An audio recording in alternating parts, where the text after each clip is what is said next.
The first thing that struck him was the silence, not the kind of silence that feels peaceful, but the kind that hums beneath your skin, like a warning. Even though the room was filled with people, cousins in black suits, neighbors whispering condolences, friends of the family he hadn't seen in years, it felt as though someone had vacuumed all the air from the space where his son used to be. He stood beside the portrait framed in white lilies, looking down at the boy in the photo, 27 years old, clean cut, bright eyes, a smile full of potential. It was the official photo they had chosen, the one from his work ID. But he remembered a different version, the child who built Lego castles on the kitchen floor, the teenager who never quite looked him in the eye during dinner, the young man who rarely brought anyone home. He used to think that meant his son was focused, private, maybe disciplined, a good man. But standing there, next to a coffin closed tightly against all further conversation, he realized how little he had actually known. A distant relative stepped forward to speak. She described the boy in glowing terms: a future leader, a role model, a son any father would be proud of. He nodded politely. People in grief often cling to tidy versions of the truth, but there was a fracture side to him that her words only widened. They had painted him as someone perfect, but perfection never leaves so many questions behind. He remembered the last dinner they shared. It had been his birthday. His son brought a cake, said all the right things, and left early. No one noticed the tension in his shoulders, or the way he hesitated before hugging his father goodbye. No one asked if he was okay, because no one suspected there was anything to ask. He walked outside for air, past the parking lot, to the edge of the cemetery where the grass grew wild. He stood there staring into the distance, wondering if he had missed the most important parts of his own son's life simply because he never thought to look. And still, people kept arriving. They filled the pews, offered stories, shared memories that all sounded vaguely similar. He thanked them out of habit. They all used the same words: kind, intelligent, respectable. Words that landed flat in his ears, like rehearsed lines from a play. He was waiting for someone to say something real.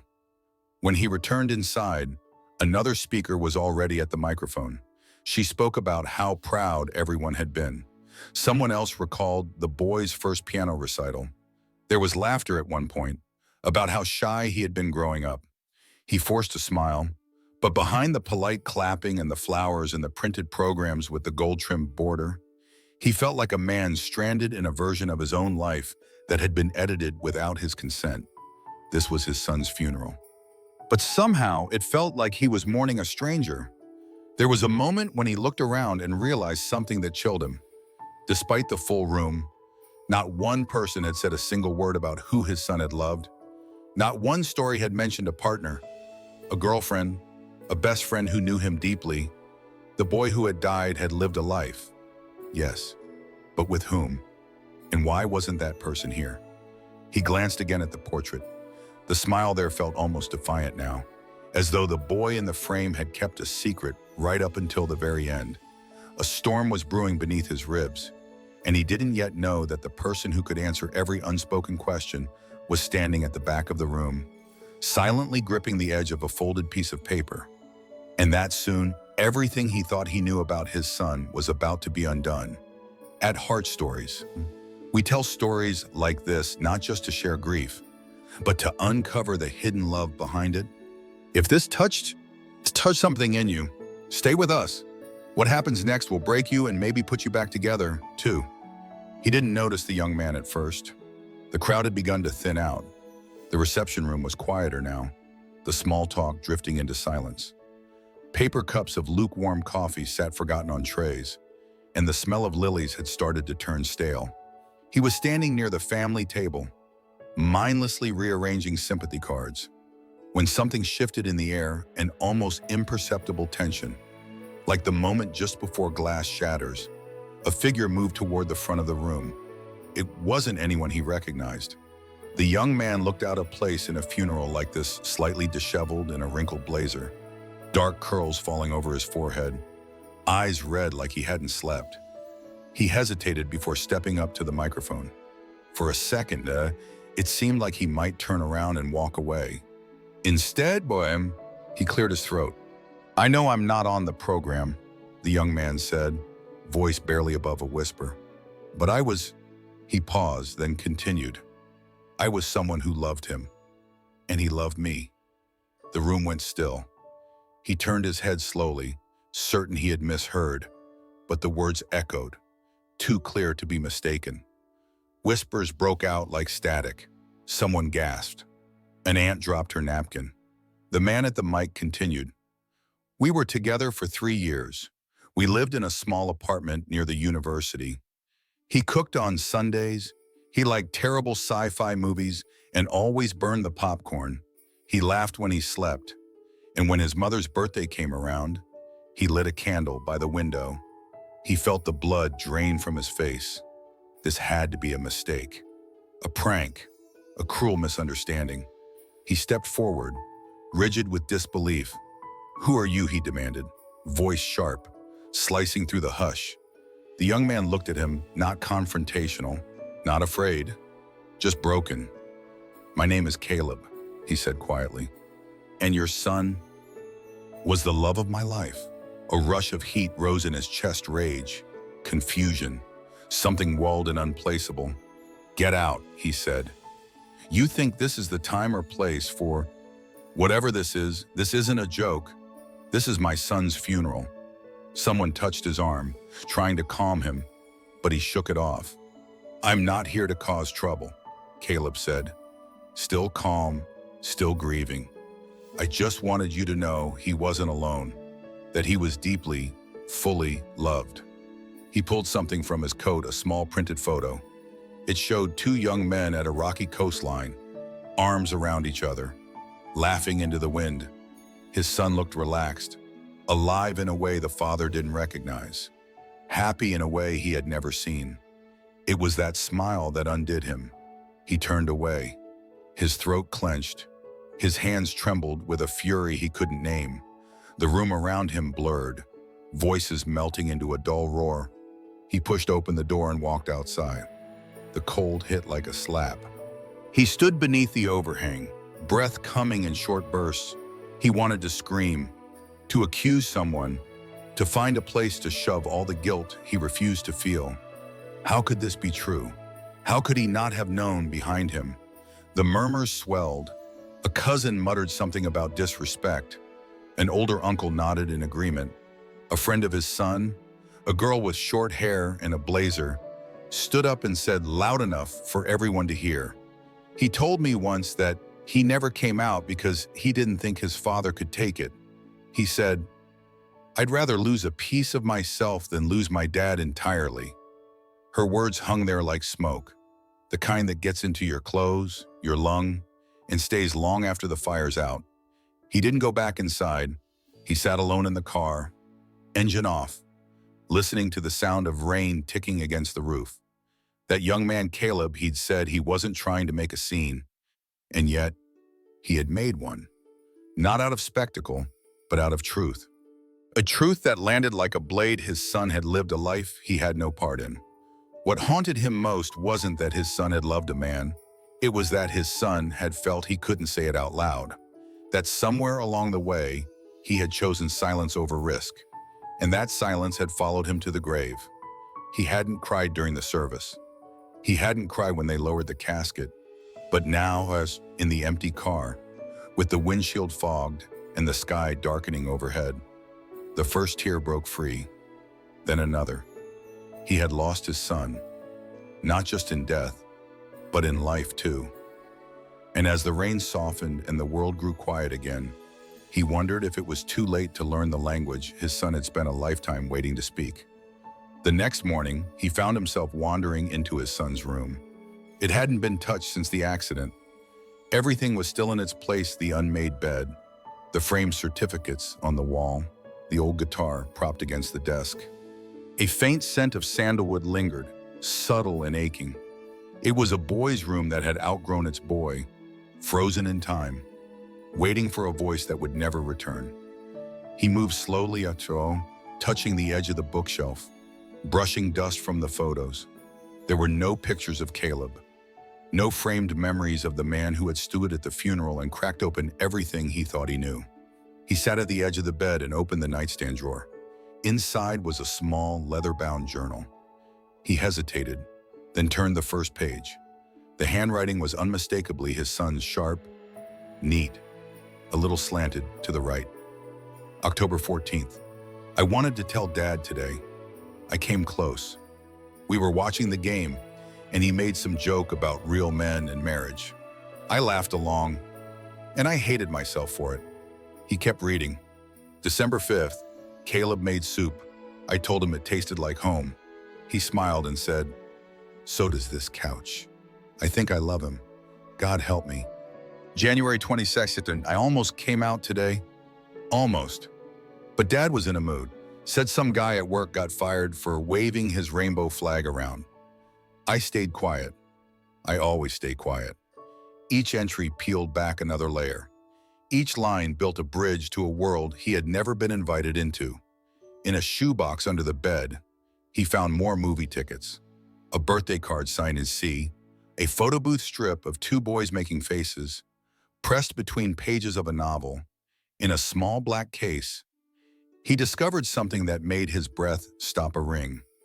Silver, simple, worn smooth on the inside.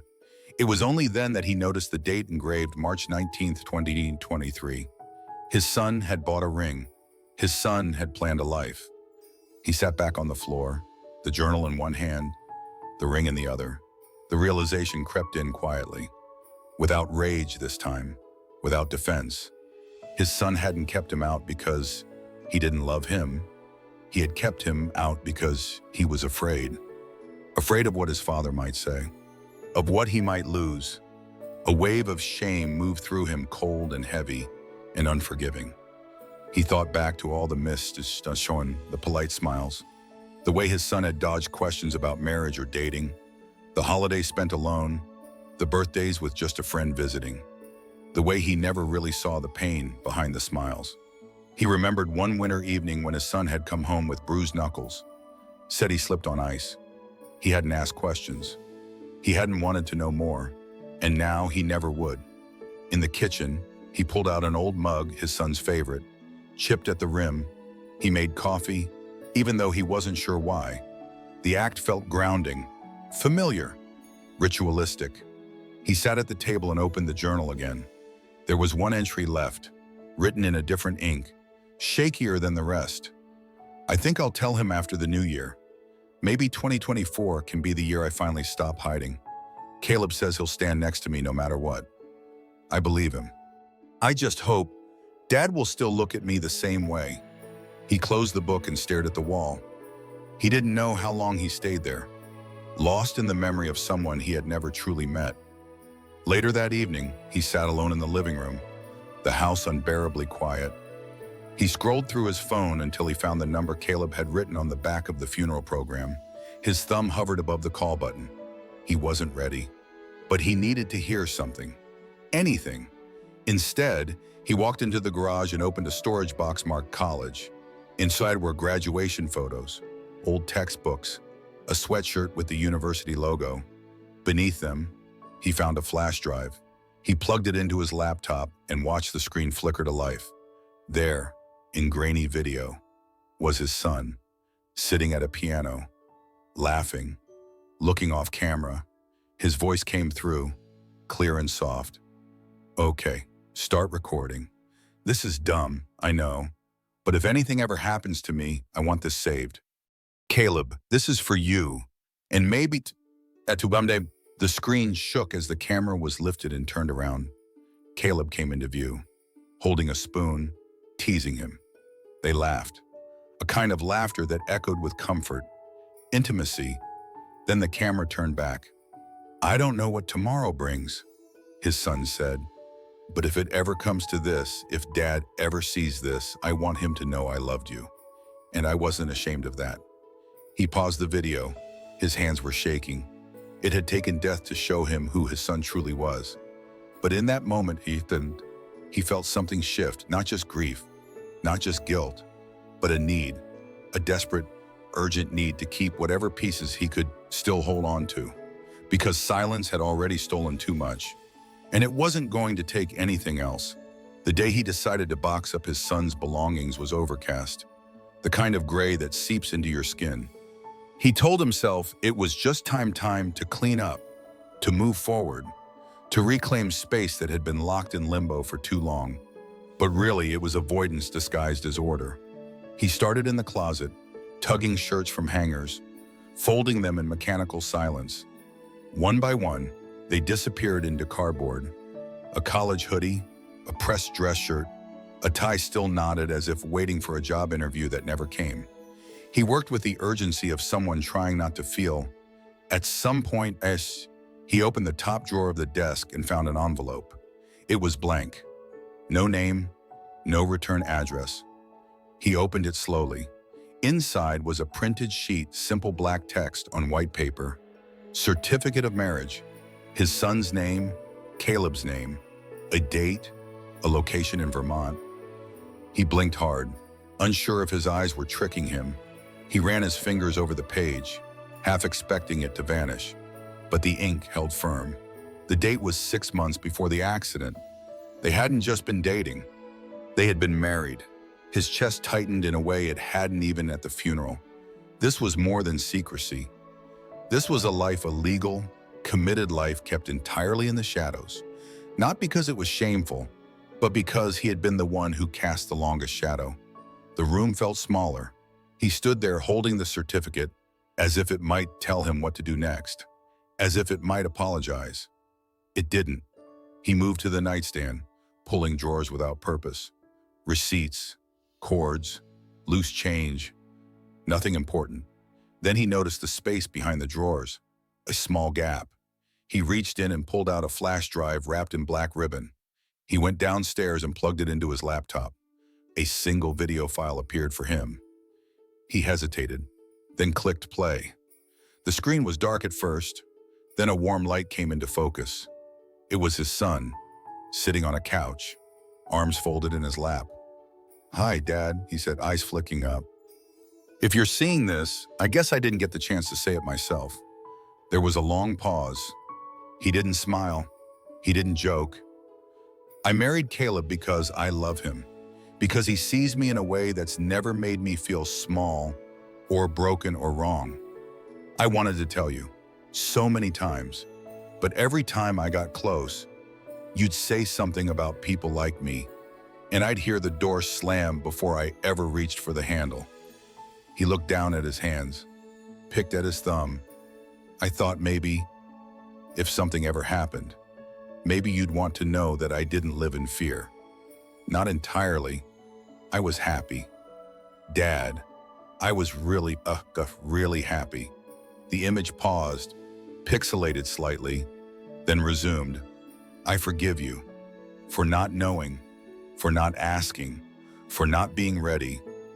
A pause, then, "And if you ever find it in you to forgive yourself, maybe call Caleb. He loved me right. Maybe he can help you understand." The video ended, no dramatic music, no fade to black. Just the soft whir of the laptop fan and the silence in the room. He sat still for a long time.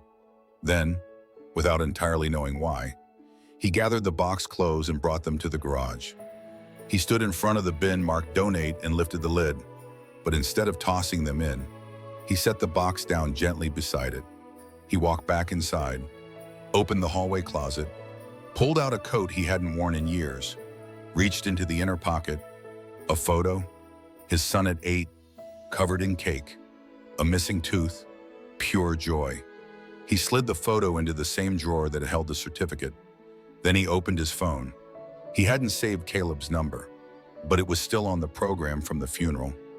He dialed, let it ring twice, hung up. He wasn't ready, but he wanted to be. Later that night, he returned to his son's room. The bed was bare now, but he sat on the edge like he used to during bedtime stories. He placed the marriage certificate on the nightstand. Next to it, the USB. He whispered to the quiet, not expecting an answer. "I should have said something when you were alive. I should have asked more, tried more." The only reply was the creak of the old floorboards. He stood, turned off the light, and left the door open. Not for ghosts, but for the possibility of grace. The invitation was short, a text sent late at night. No apologies, no explanations. Just 5 words. Would you like some coffee? He didn't expect a reply. Not after everything. Not after the funeral, the shouting, the silence. But early the next morning, Caleb responded, "I'll be there at 10. At 9:45, the house felt heavier than ever. He had cleaned, not obsessively, but enough to make it seem like he had tried. 2 mugs waited on the table. One plain, one chipped, his son's old mug. He didn't know if that was thoughtful or cruel. At 10 sharp, Caleb rang the doorbell. When the door opened, they just looked at each other. No smiles, no frowns. Just a long, still moment where grief recognized itself in another form. "Come in," he said. The coffee was hot, the silence between them, warmer than expected. They sat across from each other at the kitchen table, the same place his son used to do homework, eat cereal, avoid eye contact when topics got uncomfortable. He cleared his throat. "I saw the video." Caleb nodded, his fingers curling around the mug. "I wondered if you would—" "I didn't know," he said, "about any of it." "I know." Another pause, then softer. "He wanted to tell you so many times, but he was afraid. I gave him reasons to be." Caleb didn't argue. They sat in that agreement for a while. There was nothing to fix, only things to name. Caleb reached into his coat pocket and slid something across the table. It was a photograph, one he hadn't seen before. His son, standing barefoot in the sand, wind in his hair, holding Caleb's hand. Not staged, not posed, just real. "We took this on our anniversary," Caleb said. He always said it was the happiest weekend of his life. He traced the edge of the photo with his thumb. "He looks different," he said, half to himself. Caleb looked up. That's how he looked when he felt safe. That landed harder than any accusation. They talked then, slowly at first, about music, about the city, about the little things his son used to do, how he hummed while chopping vegetables, how he never finished a cup of tea, how he always tied his left shoe tighter than his right. Things no father should have to learn secondhand. And yet, each one stitched something broken back together. Hours passed like minutes. Eventually, he stood and walked to the shelf near the fireplace. From a drawer, he pulled out the framed funeral portrait. Next to it, he placed the wedding photo Caleb had shown him. "He deserves to be seen," he said quietly. Caleb's voice cracked. "Thank you." As the afternoon sun dipped low, casting golden stripes across the hardwood, he found himself studying Caleb's face not as a stranger anymore, but as someone who had held his son through joy and illness, in rainstorms and laughter. He asked, "When he looked at you, what did you see?" Caleb didn't hesitate. Someone who didn't have to pretend. That night, after Caleb had gone, he walked into his son's old room one more time. He didn't cry. He just sat on the edge of the bed and placed the photograph in the drawer beside the journal. He wasn't trying to replace what he had lost. He was trying to honor it, in the only way he knew how now, by finally seeing it for what it had been all along. Not a shame, not a secret, a love story. If you had a chance to sit down with someone you have misunderstood, what would you say first at Heart Stories? We believe in stories that challenge silence, bridge distance, and leave room for forgiveness. If this story touched you, please like, share, and subscribe. There's someone out there who might need to hear this today. Maybe it's you. Maybe it's someone you love. Let's keep these doors open together.